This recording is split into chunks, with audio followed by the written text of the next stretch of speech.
geldin. Gelenden sonra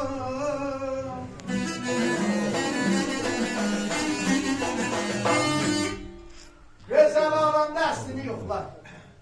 Güzel alanda aslını yoklar. Peşiman olarsan alandan sonra.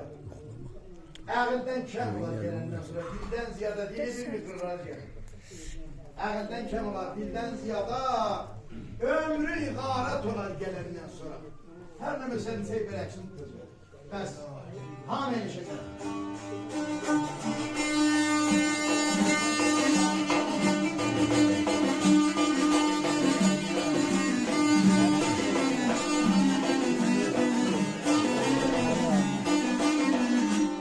Belə yar bir sözsə eyvallah, belə bozar ömrün bağı. Ey, belə səninlə görsədər, pis əqladım.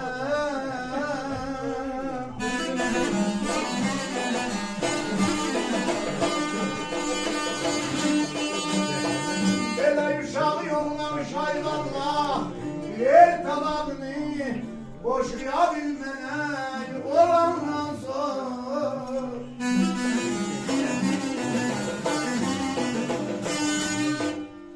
Yar pis olsa pozar ömrün bağını. Gözden kişi gider tüccardı. Şöyle yer sürüp geydemde arında harımız var. Almış diye koyalım. Kendimiz var. Sözlerine dikkatine vesaire alalım. Arvatlar göre geldi konağı yola assalar hiç bilinmez hardan geldi. Hadi. Yar pis olsa bozar ömrün bağını. Seninle el yar pis ahlakını uşağı olmamış dedeceğim. Uşağı bilme ne yolladı? Hamısını sağ.